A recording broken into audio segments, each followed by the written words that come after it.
Welcome in, everyone, and thank you for listening to the 131st ever episode of the Missouri Sports Podcast, brought to you by 106 Apparel and recording from the Revel Advertising Studio in beautiful Springfield, Missouri. I'm one of your hosts, Cameron Albert, alongside my good friend and fellow Mizzou fan, Kyle DeVries. How are you doing today, Kyle? Doing all right, Cameron. How are you? I'm doing well. I'm doing better today than I was yesterday. I told you guys I got a speeding ticket. Oh, yeah. Classic speeding ticket. I don't think I've done that since college, maybe, but man, you just hits you when you're not expecting it sometimes. My mom didn't get pulled over or a speeding ticket, obviously, until she was like 45. That's pretty good. I made up for her lost time like before I was 20 years old. Yeah, and when I was in college, I think I got 2 speeding tickets within like 2 weeks of one another. Like that's hard to do. Yeah. But is there anything worse than just when you see the cop and you know you're speeding a little bit and you just see him pull out behind you and flip the lights? Yeah. I mean, there's just nothing worse than that. Well, there are things worse than that, but it's an awful feeling. Yeah. The greatest feeling is when that exact same thing happens and you pull over and the cop car just goes right on by. Oh, man. It's like that happened to me one time. And I was like, wow. And you learned your lesson, didn't you?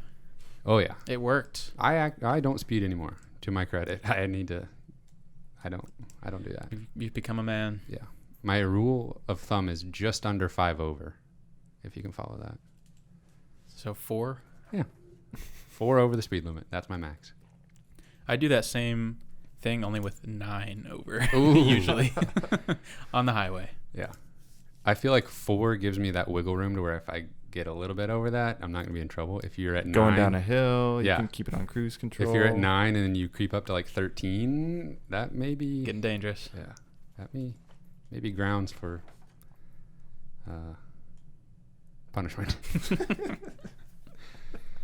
All right, Kyle. Don't forget, everyone, to check out our Patreon page, patreon.com/Missouri Sports Pod. Don't forget to check us out on YouTube.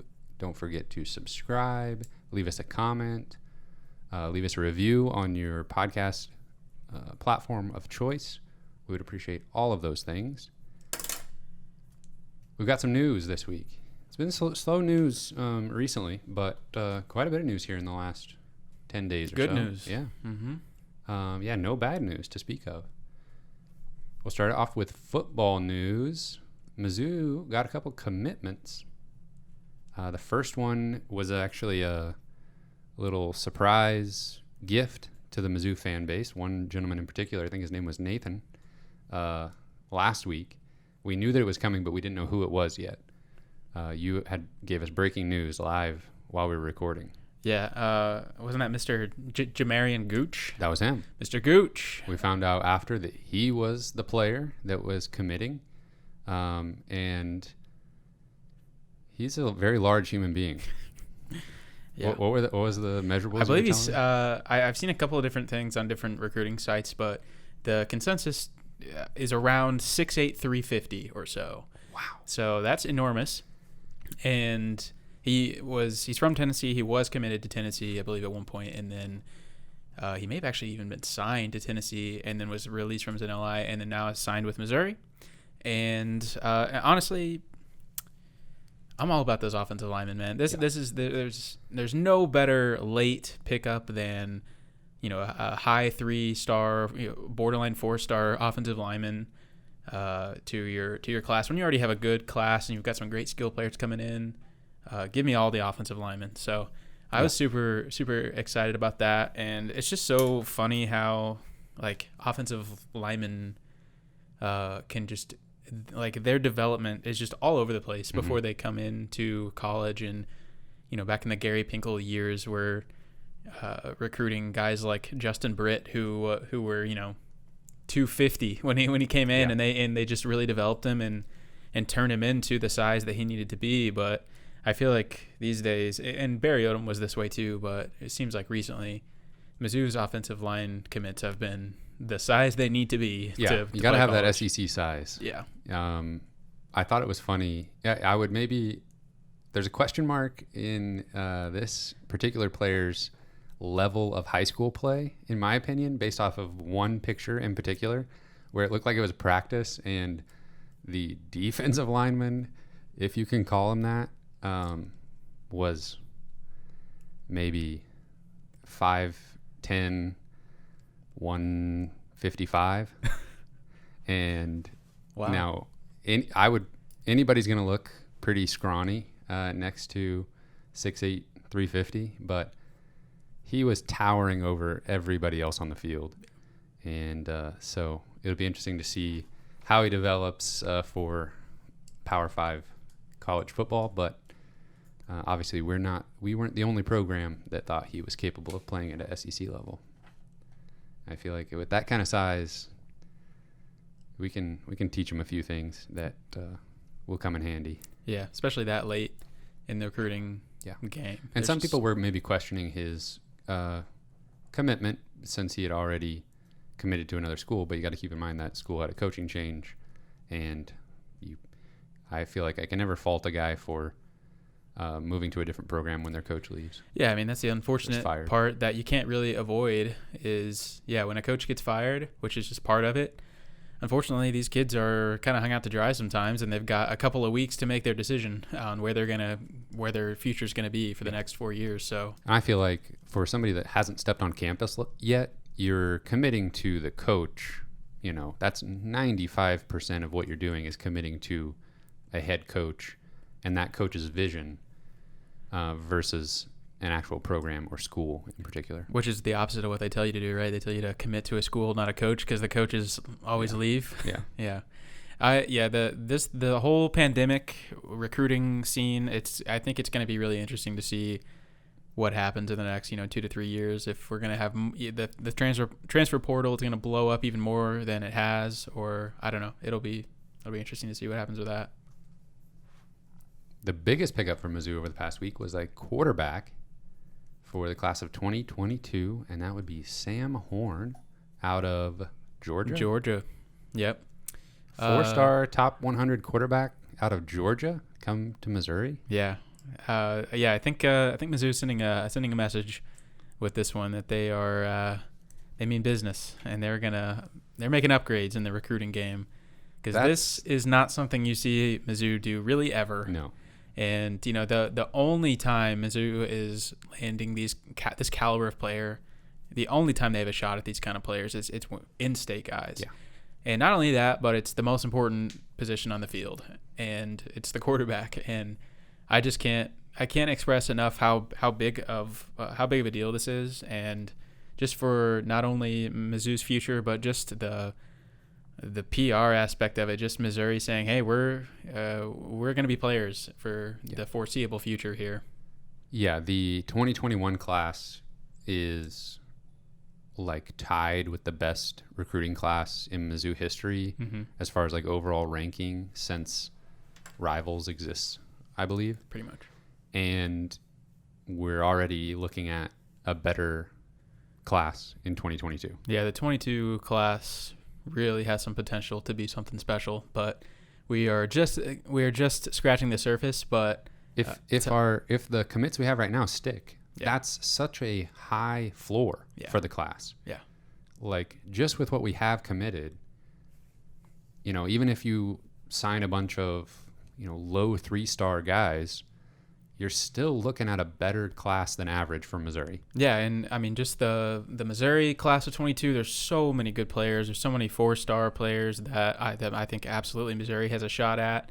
They're gonna hit on a few more guys. I feel that confident with Coach Drinkwitz leading the charge right now.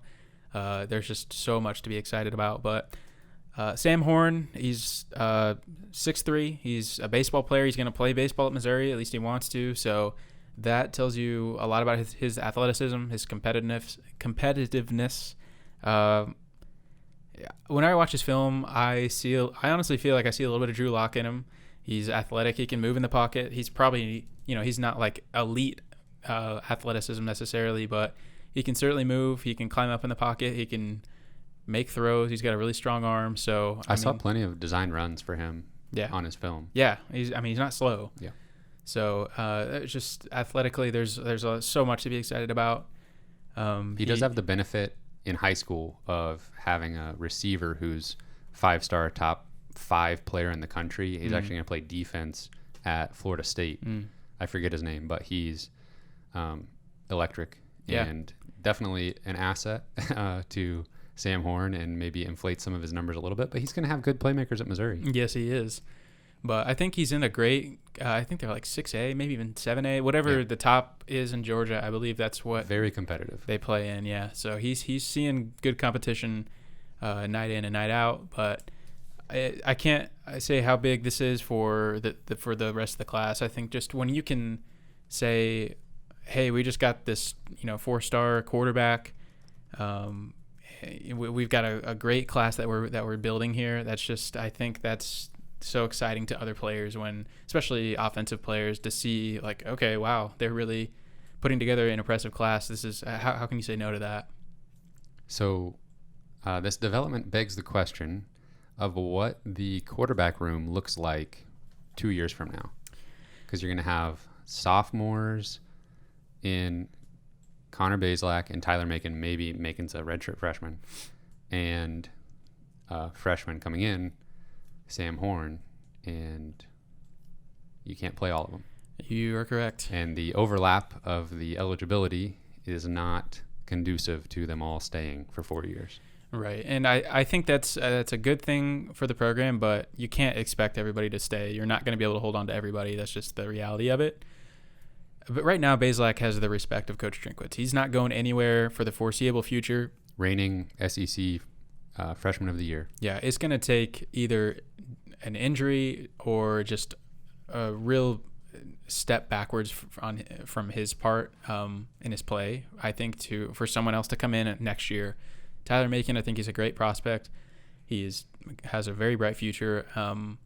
But yeah, I mean, we're going to have a little bit of a logjam, and I would say Tyler Macon and Sam Horn, one of those two guys probably isn't going to play very much at Missouri, and I don't know who it's going to be, but there's going to be a competition when you've got all these guys and all these cooks in the kitchen, as if you will.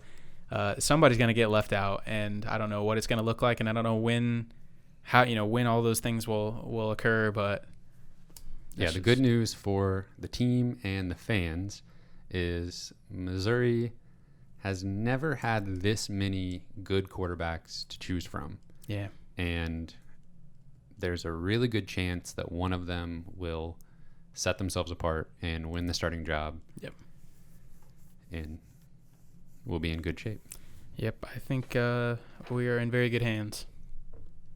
One last little bit of football news. Should we mention a certain fan base's reaction to this commitment? We should. Before we move on. Yeah, I meant to say something about that until I forgot. I guess Sam Horn has some history with Tennessee. I guess his parents are fans, or maybe even season ticket holders at Tennessee. That's a shame.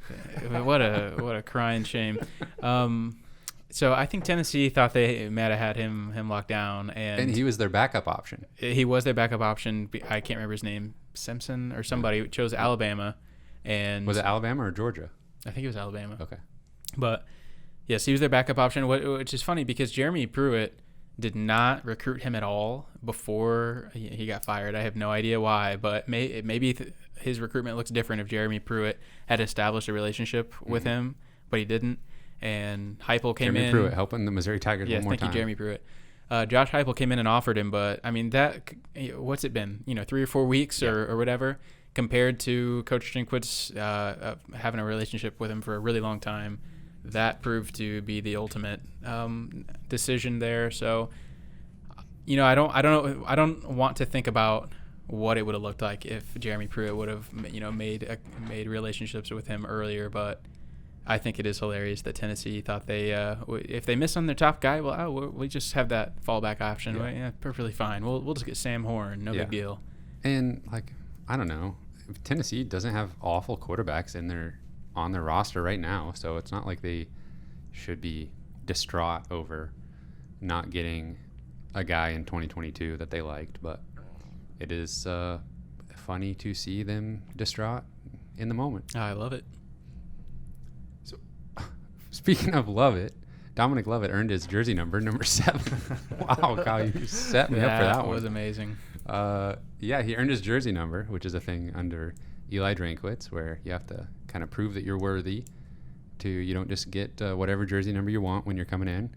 So he's going to be number 7, and it was a pretty quick one for him to earn. So yeah, he's got the attention of the coaching staff. 2 practices. Missouri's going to have some playmakers. Yeah, I'm excited. I think we're going to be putting up some points. Ooh, is it football season? No, we still got basketball. A little bit of basketball news here. There's a FIU transfer, Antonio Day Jr., who has spoken with Conzo Martin about maybe transferring to the Missouri Tigers. There's plenty of other teams that are interested in landing him, so I think we've got a ways to go before anything is final. But this is just our first little signal that Missouri is going to be looking to add a few transfers this offseason. Yeah, I think Missouri is going to be in on a lot of guys, and I think there's a lot of opportunity to bring in a difference maker or multiple difference makers next year. Guys that can score. I think that's what they should be looking for, is a couple of big guards that can score, or maybe even a big guy. I don't know, but I would not be opposed to finding 2 or 3 either grad transfers or traditional transfers. I think we need a little bit of talent to fill out next year's roster, depending on who comes back.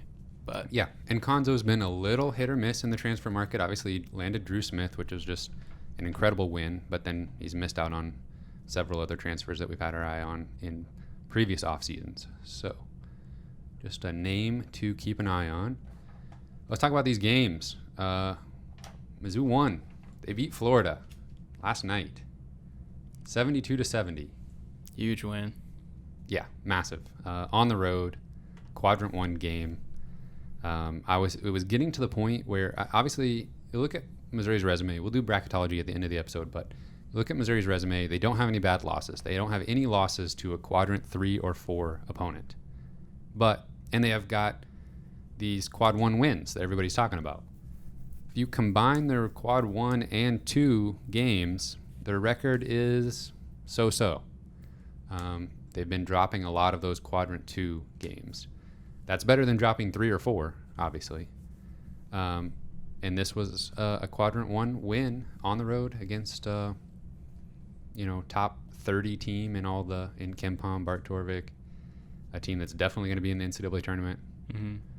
Yeah, I mean, Missouri's resume is truly about as Jekyll and Hyde as it comes, I think. But this was a massive win, just considering where we are in the season and how things haven't been all that great in the last couple weeks. And the only win we have is over South Carolina, in the last 2 or 3 weeks. So I think that the fan base needed to see something. I think even the team, maybe it was just like, okay, we're back. We can do this.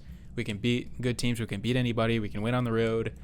I just think everybody, including Conzo, I think everybody was just like took a deep breath of relief whenever Missouri pulled this off. Yeah, I mean that it was needed. I mean there was this sense among the fans that this season is turning out to be a disappointment potentially, even though they were pretty much a lock for the NCAA tournament. It was just looking like, compared to where we were, that things weren't going the right direction. So getting this win was huge. It was an entertaining game, too. It was fun to watch. Obviously, the way it ended sure helps, but Florida started the game on a 7-0 little run to begin the game. Mizzou answered with an 8-0 run of their own, so that was kind of weird. Conzo took that quick timeout after 7-0. Yeah, I mean, I feel like that was something that Conzo maybe didn't do earlier this season that has killed Mizzou. And, we've seen those big runs where the other team does whatever they want for a certain stretch of time, and Conzo just lets them play. And, I think that's something that we've even mentioned on this podcast. Mm-hmm. Like, I think I would like to see Conzo call a timeout earlier, or even before before a actual run happens. Yeah. Yes. You've got plenty of timeouts. Just, you don't have to use them that sparingly. Just take one, calm the team down, and get them refocused, and that's exactly what he did. And it was great. Then Mike White had to call a timeout on the end of Missouri's little run. Yeah, that was a really strange beginning. And Missouri hit 2 3-pointers in that little stretch. Then Florida had a lead most of the first half, but then Missouri went on a legit 14-2 run towards the end of the first half. They took a lead of 35-27. They eventually got that lead up to 10 off of Mitchell Smith, his first three-pointer of the game, early in the second half. But then Florida came back, and Florida looked good, and Trey Mann just kind of took over for a little bit, and they got it down to a 1-point game, 43-42.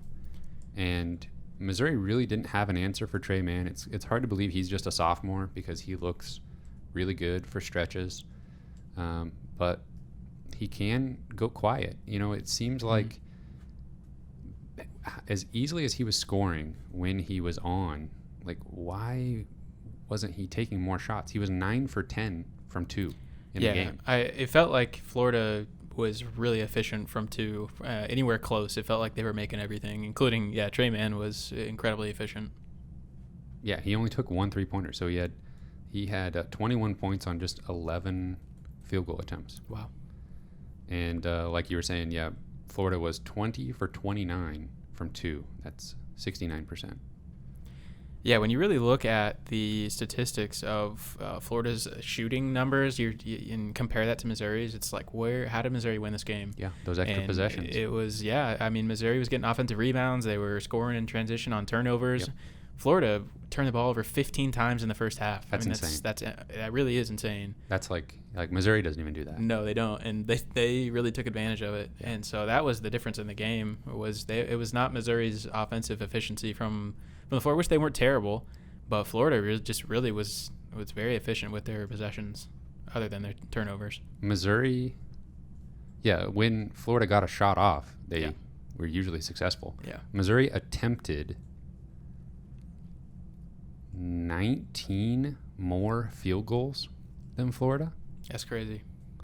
Florida had the edge on in free throws, but I think I'm doing my math there correct. 10 more attempts from 2. So Mizzou stretched a lead out. They had the lead pretty much the entire second half. They stretched a lead out to 8 with 3 minutes left on Mitchell Smith's second 3-point make of the game. Huge basket. And at that point, I thought first one to 70 wins the game, and it was almost that was almost the case. But Florida went on a mini run, a little. They forced a miss, scored in transition just really easily. I thought Tillman got fouled on that possession that led to the Castleton run out. They trimmed it to 4. Then they got 2 consecutive stops and got 2 trips to the free throw line on the offensive end, made all 4 free throws, and tied the game at 70 with 19 seconds left. And we've been in a situation before against Florida where worst case scenario was overtime. Or so we thought. And Missouri lost that game in regulation. I legitimately think that was one of the most painful, just regular season losses I've experienced. That was Conzo's first year, right? That was the last time they went to the NCAA tournament. I believe you're right, and that was the Chris Chioza. Is that his name? Is that how you pronounce it? Yeah. And he stole the ball at midcourt and went the other way for a game-winning layup. Yeah. That was my soul to left my body. Yeah. Exactly. It was just whoa, we had the last shot to win the game and we just lost. Yeah. What just happened? Yeah. That was one where I was watching it with family and they were asked me if I was okay. And that's the worst question you can ask a sports fan when their team loses, I feel like. Yeah. It's don't make it obvious that this is affecting me as much as it is. I'd like to pretend this isn't a big deal. So can we all just pretend this isn't a big deal and I'll be fine?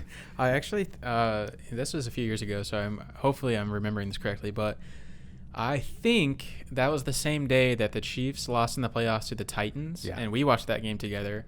And they blew a huge lead, and it was the game that DJ sacked Mariota and forced a fumble, and they said it wasn't a fumble. That was a really famous play. But I think we went out and had hot wings afterwards. We did, but that was enjoyable. But all 2 wins would have made it better. All the sports that day was just unbelievably awful. Yeah. This one had a happier ending. This was so happy. Drew Smith got the ball. They dribbled the clock down. I was getting a little bit nervous. They were using a little bit too much of that last 19 seconds. They weren't really playing for an offensive rebound. No. And I forget her last name, Debbie's credit, she said, if you're Florida, do not let this ball get in the hands of Drew Smith. Yep. And they did. He got it kind of on the wing, drove somewhat baseline, got a shot up. I thought two different ways the shot was going to be blocked. Yeah. Basically, right at the buzzer, he got it to go down. Yeah. Mizzou goes up 2 with 0.7 seconds left. I can't believe they let him go baseline like that. I mean, there was nobody there. He just had that wide open lane. Yeah. I mean, they rotated well. I thought the second guy up, I think it was Derugi. I thought he was going to get the block. They got there pretty quickly, yeah. But I can't believe it was ever that lane was that big at any point. Yeah, I think they were just playing. Penson got the clock down so low, it was like, okay, surely he's going to be the one to drive. Yeah, or drive. And he got it to Drew, and Drew made a play. Sometimes I wonder why in these late game scenarios we don't rely on Drew a little bit more than we have. But because sometimes a lot of times it's just like get it to Penson and let him do his thing. Right. So which Penson has been pretty clutch at times this year too. I think maybe there was a little bit of a diversion, or maybe it was up to Penson in that moment to kind of see what the defense gave him. Yep. And he definitely, if it was up to him, he definitely made the right decision. Yep. We passed just off to Drew. Historically haven't been on the right end of those very often, it seems like recently, and man, it just felt so good to not have to go to overtime, just win it right there in regulation and do everything correctly, really execute and not leave much time on the clock. I mean, just everything was perfect about that. And that just it seems like I can count on one hand how many times that's happened in my lifetime with a Mizzou basketball game. Yeah, I mean, it wasn't a three-pointer, but it goes right up there with some of the biggest shots in the last, 5 years. We've got, like, Jordan Geist against UCF, Kevin Purrier in the SEC tournament and against Mississippi State, those type of things. This drive and bucket from Drew Smith is right up there. It's probably bigger because the game actually really meant something. Yeah. And it was just really good this year. So yeah. Drew had just like a classic Drew Smith game, 17 points, 9 assists, 6 steals. Did you see that segment in the game where they were talking about like the I can't remember his name, the play-by-play guy was kind of talking about his like SEC Players of the Year candidates. Like he was picking his team, and like his Player of the Year was Herb Jones from Alabama, and then it put up Herb Jones stats with Drew Smith, and like all categories Drew had better statistics. They didn't. I don't think they put up rebounds. No, they probably didn't. Yeah, it was like points, assists, and steals. Yeah, and Drew had him on all 3 of those. I was kind of shocked that, because that's been kind of. I mean, Herb Jones is like, he's the Player of the Year. I definitely thought that he was scoring more than that. Yeah. He was like averaging 11 points a game. And Drew's up over 13. So, yeah, I was a little bit surprised by that. Yeah, I don't think Herb Jones is a bad pick, but it was just like, oh wow, that's actually pretty staggering. Like how good Drew Smith's stats have been this year. Maybe Jones is averaging like 12 rebounds a game, apparently, and that would like really swing it. And his team's their team's good, like pretty much unstoppable in SEC play, but we stopped him. What else we got here? Mitchell Smith, huge game. Yeah. Huge. Biggest of his career, easily. Career high, 14 points, 2 for 3 from 3, 4 for 5 from the free throw line, 6 rebounds.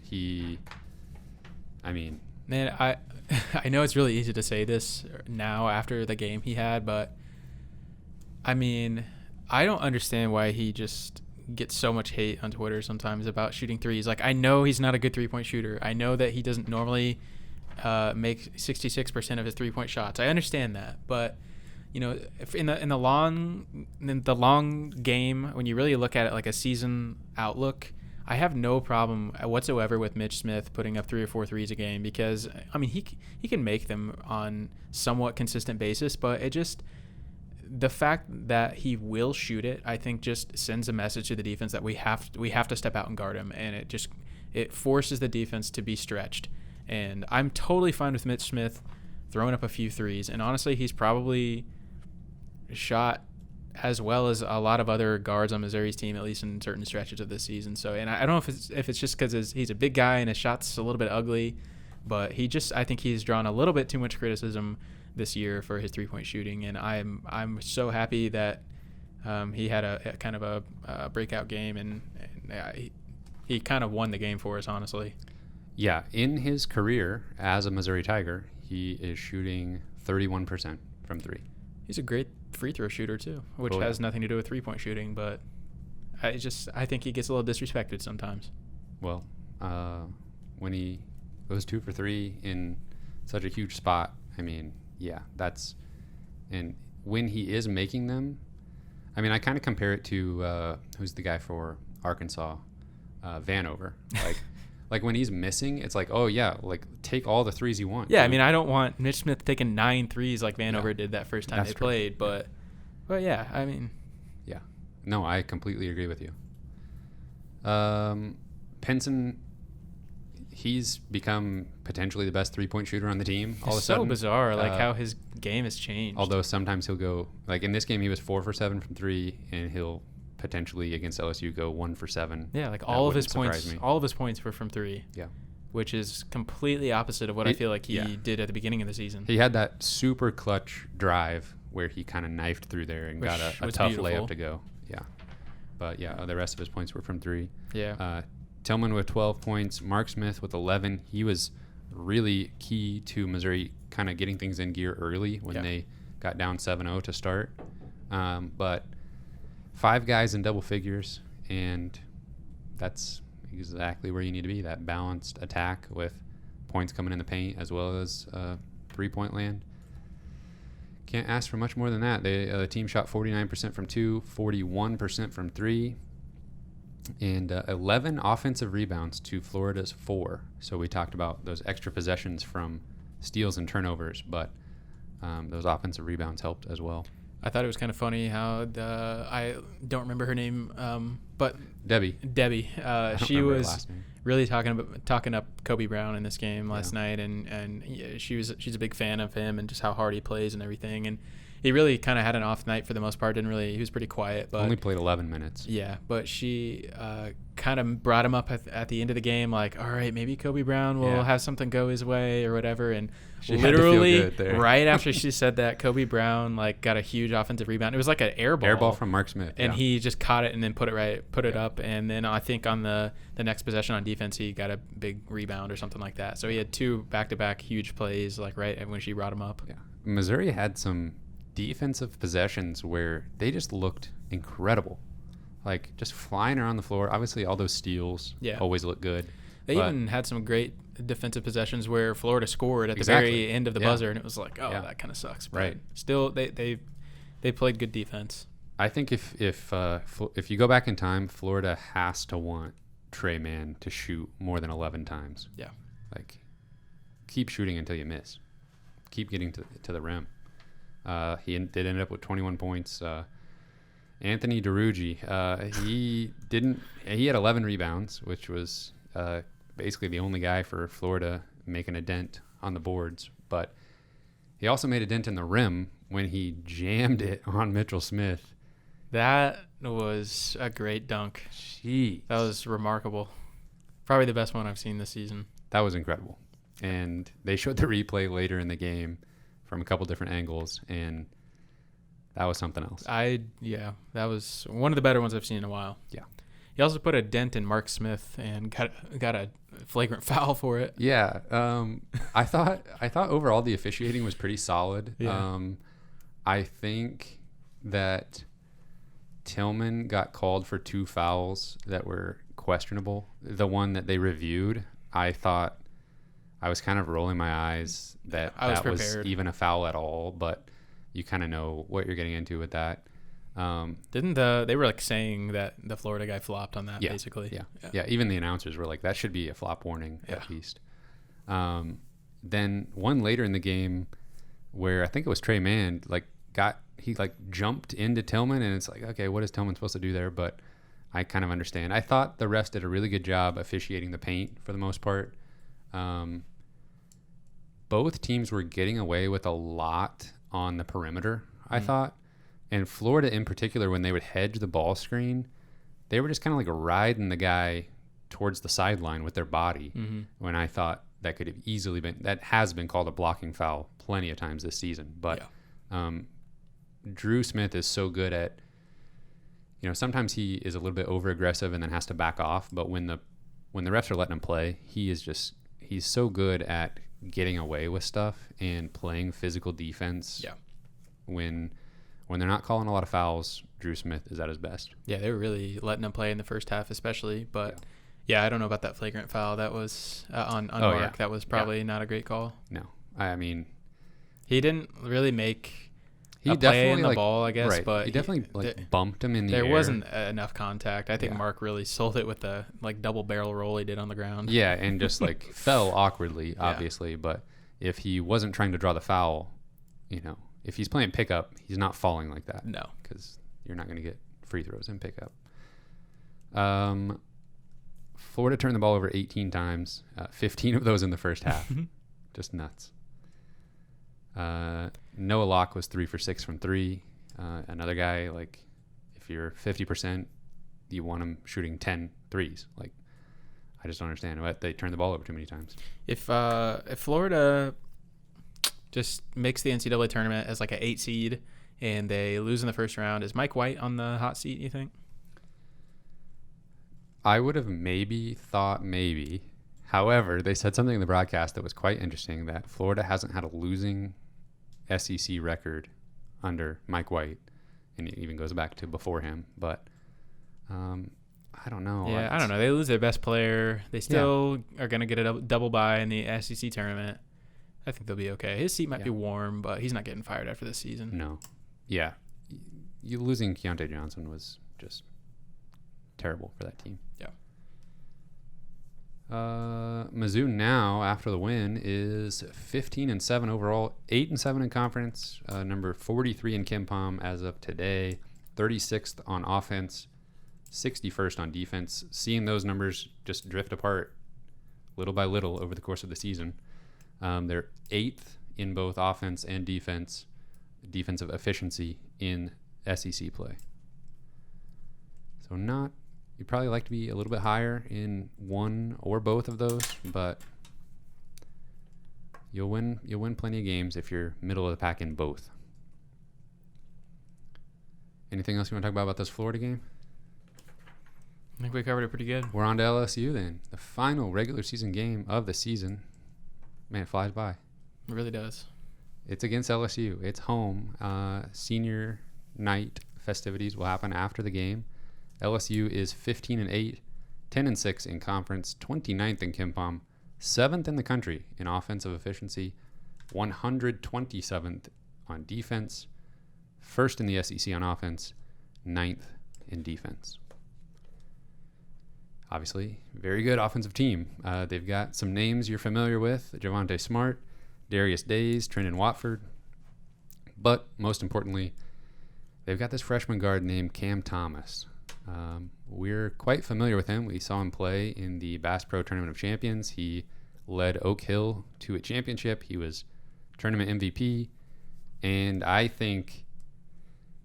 don't really understand why he's not getting more love for SEC Player of the Year. And I think maybe it's a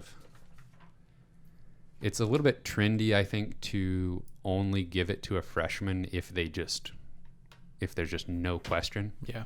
I think if Cam Thomas is having this kind of season as a junior, or if LSU is running away with the SEC, right? Yeah, flip Alabama and LSU in the standings. Yeah. Then I think he's the front runner for that award. Isn't Javonte Smart? He got a pretty strong offer to play at LSU, I believe. Oh yeah. Will Wade's still around, still coaching the LSU Tigers. Very strong offer. Oh yeah. He's not the only one. I mean, nobody. Yeah. Everybody still has their job. Yeah. Some assistants got good joke. Show cause, but yeah. Javonte Smart. He got that offer. Yeah, I can only imagine how strong some of the other offers are if Javonte Smart got a strong offer. Yeah. He's good though. He's good, but he's not Cam Thomas either. No. Thomas is averaging just under 23 points per game. Jeez. That's a lot for a college player. LSU, they just kind of wear defenses down. I mean, they just have so many guys that can score, and obviously 7th in the nation in offensive efficiency. They just kind of do everything well. They don't jump off the page in one particular area, but they just really don't have a weakness on offense. They probably shoot they probably shoot too many threes for how many they make, but it hasn't really been an issue for them. I mean, Thomas is a volume scorer, so he's not blowing you away. He's shooting 31% from three on 170 attempts. Yeah, he's gonna shoot 8 to 10 threes probably. Yeah, he's not the most efficient scorer, but he gets to the free throw line enough to balance things out, and he's an excellent free throw shooter, so that part doesn't really matter. And Javonte Smart is shooting 45% on 130 attempts. So wow. Yeah, he's kind of the go-to guy for shooting threes, and their big guys, Days and Watford, are versatile. They can all four guys in that starting lineup there that we've mentioned can guard multiple positions, and they can be matchup issues on the offensive end. And their whole offensive strategy is some ISO with Thomas, but then it's just finding mismatches, trying to get guys with defenders that can't handle them and take advantage. So it'll be really interesting for Missouri's defense. I think they'll just try to switch everything like they have been doing against everybody, and some of those switches will result in mismatches, and I don't know if Missouri will be ready to throw double teams at guys. They don't really do that a whole lot. So yeah, this may be a game we see a lot of Mitch Smith and Jeremiah Tillman. I'm not sure we see a whole lot of Parker Brown in this game. Yeah, they're just so well-rounded. They really don't have a weakness on offense, and I think we're just gonna have to hope that they don't get hot. Even I feel confident in our perimeter defense, but sometimes this year it just feels like we can close out as well as we want, and it just sometimes just keeps going in. We've had a few games like that where the other team has just been hot, and you think they're gonna cool off eventually, and they don't. So if we run into one of those situations, I don't know that Missouri can keep up. Yeah, one thing Missouri can do is create extra possessions by crashing the offensive glass, and that's one area of weakness for LSU's defense. Is they do give up quite a few offensive rebounds. And it was the only reason they were in it against Florida. Exactly. So I think Missouri could maybe flex their muscles a little bit on the interior on offense. I think Smart is a very good defender on the perimeter. I think Thomas, he gets some steals, but I think there are a lot of like the kind of risky gambling type steals. And it can create some rotation issues on the defensive end for LSU. So Missouri's shown they're totally capable of swinging the ball around the perimeter and driving when they have the opportunity. That's something that Mark Smith's been doing better and better as the season goes on, is giving them that shot fake and driving and then kicking it back out. Yeah, I actually do think that's a good point. Mark Smith, I think, has developed that side of his game a little bit, has shown that he can drive and can move around with the ball in his hands. And so he's not just gonna stand still and shoot threes all day, which is, I think, what he was doing at the beginning of the year. And that's why he became a little bit stagnant, is because teams knew what to do, how to guard him.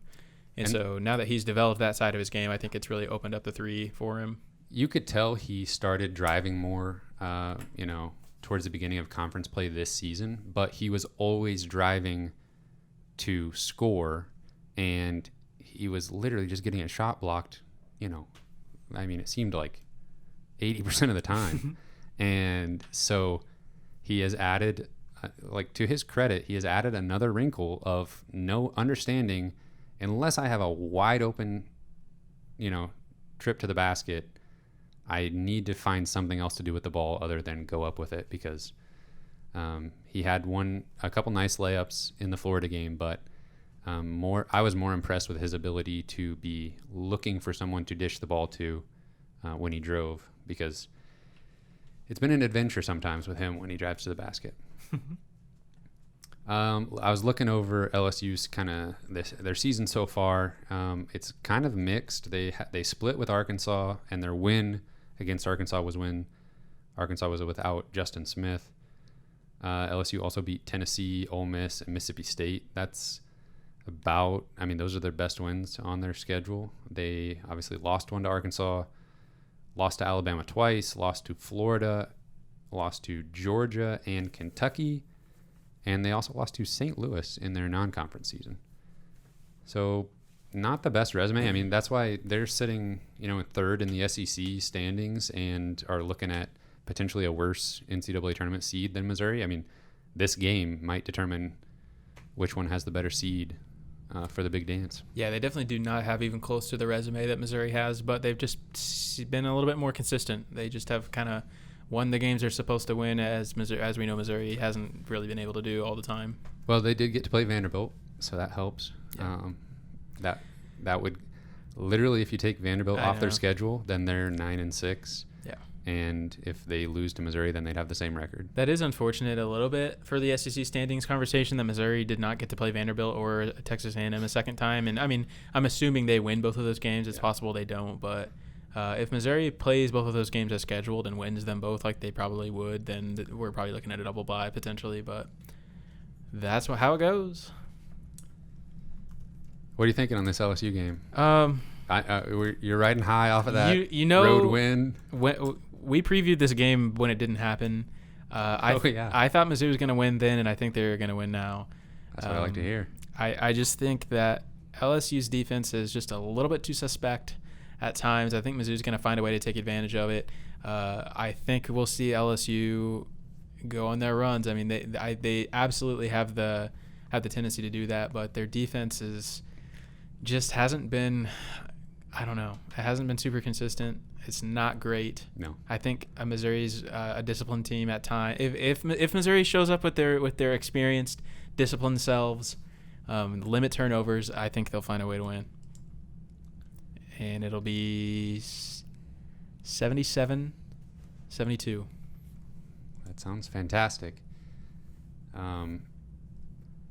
This is the kind of game where it almost seems like Missouri's not good enough on offense to take advantage of just an average defense, and they have shown that they can struggle on defense, and LSU is just incredible on offense.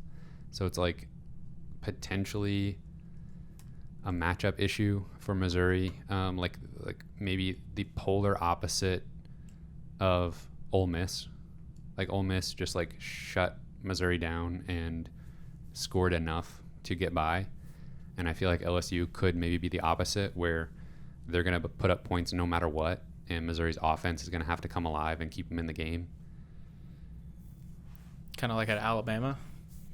Yeah, that's an excellent point. Missouri did not have any trouble against Alabama. Man, if they could come out and play like that. Minus the last 4 minutes. I would take it. If it's a win. Oh, sure, yeah. Yeah, I don't know.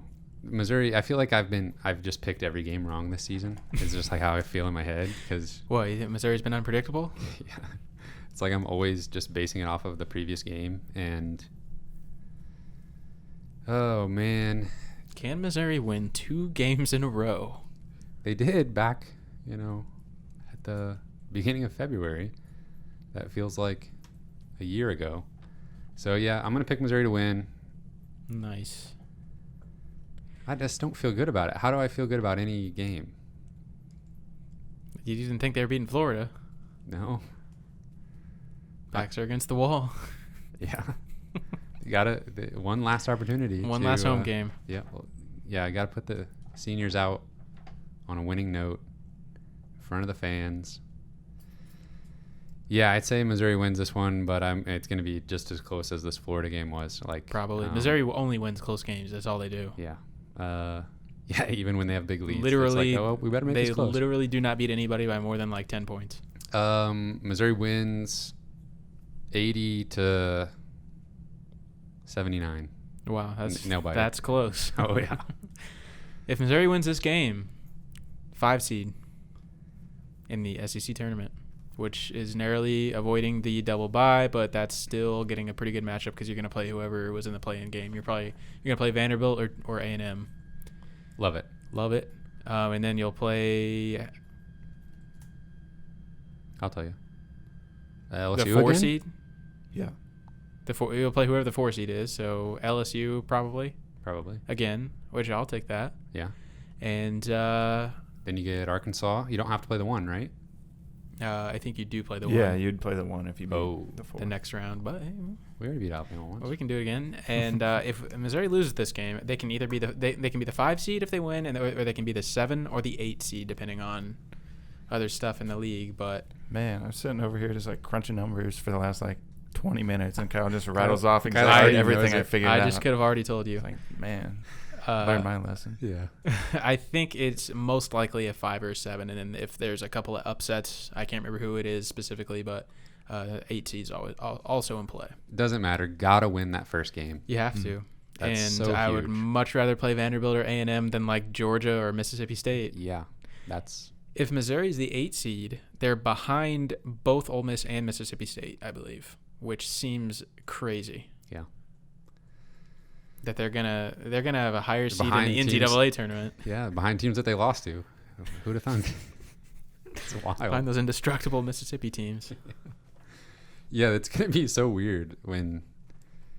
Yeah, are both of those teams making the NCAA tournament? Absolutely not. That's so bizarre. Oh well. Yeah. I said we need to talk about SEC tournament seeding. We just covered that. There you go. Let's talk about that big dance. Talk about it. This morning, Joel already updated his bracketology, and he has Missouri as an 8 seed. Still. That's BS. Not still. He did have them as a 9, I guess. Because it's got a little up arrow next to them. I knew they were in the 8-9 matchup. I didn't know which one he specified, but. I know Missouri's had their struggles, but that seems a little low to me. Okay. Jerry Palm's got him as a 5. That's nuts. Which seems that's a little too high, probably. Yeah. I feel like, pessimistic Mizzou fan in me says they're closer to an 8 than a 5. That resume, though. Yeah, it is kind of nuts. Right now, Illinois is sitting at a 1 seed, maybe. Yeah. And they definitely are. Missouri beat them. Missouri beat Alabama, who is scheduled to be a 2 seed at worst, I think. They beat Arkansas, who is flying up the boards. 3 seed, yeah. Jeez. Yeah, I mean, what is Barty Boy Bart Torvik have them at? He's got them as a 7 right now. That feels appropriate. Yeah, I would put them at more at 6 or 7 level. But if Missouri wins against LSU, they get the 5 seed. They beat whoever, and then they beat LSU again, and then lose. So they make it to the semis and lose. I absolutely think we're looking at a 5 or 6 seed. I say 6 or 7. Would love a 5, but I don't want to plan on it. 6 I just or think 7. There's a lot of teams in that kind of mid-range level that have kind of been faltering a little bit. And yeah, I mean, with a little help, they could easily jump a few teams. And just knowing who the selection committee is and what criteria they've made their decision on earlier this season when they did the little bracket reveal, I know that they think favorably of Missouri. That was obviously some things have happened since then. Yeah. But nothing, I wouldn't have expected them. Earth-shattering. I'm not sure I would have expected them to be a 4 seed at that point in the season either, though. So I think they think favorably of Missouri. We know that. They're looking at resume. They're not looking at analytics as much as we would probably hope. Well, actually, it's probably a good thing they're not looking at analytics. But Auburn's going to end up being a worse loss than Mississippi State or Ole Miss. Yeah, it's going to be interesting because LSU is right on that quadrant 1 line. And I think they're 28 right now, which is, if Missouri wins that, it has to be a top 30 win to count as a quadrant 1 at home. So we really, I don't know, it's kind of weird. We have to root for LSU, but we have to beat them also. So is this is LSU's final game as well, I assume? Yeah.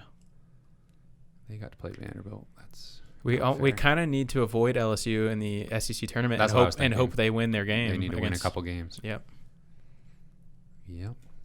But Oregon and Wichita State have been really good for us, though. Yes. They are solidly quad 1 wins right now. Liberty as well. They're going to win their. They're going to be in the tournament. They will be. Yeah. Well, they have to win the tournament. Their Yeah, tournament. but they're going to run away with that. They're not going to be quad 1 though. No. I'm just thinking overall resume. There's going to be plenty of tournament teams that Missouri has beat. Missouri's been great against teams that will be in the field. Yeah. And yeah, like how often can you say that you beaten top 3 seeds? A 1, a 2, and a 3. Like never. Yeah. Not many teams can say that this year at all. Or like any given year. That's uncommon. Do you have anything you want to say just about, like, obviously Selection Sunday? We're going to have another episode between now and Selection Sunday, so maybe we can save it. But there's just something special. Mizzou being involved, I literally was just thinking about Selection Sunday, and I got like butterflies because Selection Sunday is cool on its own. It gives me the goosebumps when Missouri is way out of it. When they have a postseason ban. When they're Kim Anderson coach team. It's like one of my favorite things ever. And then now, when Missouri's relevant, yeah, which hasn't been all that much recently, right, it's kind of the double whammy. Yep. You seeing that Tiger logo flip on CBS and get on that bracket, and just knowing that we're not on the bubble. Oh man, that's gonna be so nice. I remember a couple of years ago when we were on the bubble. It was just like, I don't know, so nerve wracking. Yeah. But just we can just be chill, and just all we're worried about is who we're playing and what seed we are. You can fill out that ceremonial bracket where you have Mizzou winning the whole thing. Maybe they play Kansas in the championship game. On Jerry Palm's bracket, they were the 5 seed, and their next game was going to be against, assuming no upsets, 4 seed Kansas, and the 1 seed in that region was Illinois. Oh my gosh. Okay, he's just trolling. He probably is. He's just like, I don't know. That's too good to be true. Yeah, that would be incredible though. Holy cow. Imagine playing Kansas in the NCAA tournament. I would die. After they didn't want to play. Exactly. Ooh. After Bill Self backed out. Storyline. Yeah. Fire him up. I would die. I don't think I could live can't through the die, experience. Cam. I would. That's all there is to it. It's a good thing. Oh my gosh. Is that all the fun for this week? I think that's all I got for him. I think there's more fun to be had. More fun to be had. We got good times ahead. No matter what happens in this LSU game, we've got an entire SEC tournament that has to happen. And then we got that big dance. All right, everybody. You can find us on Spotify, Apple Podcasts, Google Podcasts. We're on Twitter and Instagram at Mizzou Sports Pod, and you can email us at MissouriSportsPod@gmail.com. You can find our t-shirts and stickers on our online shop, MissouriSportsPod.BigCartel.com. Thank you, everyone, for listening. We will see you next week.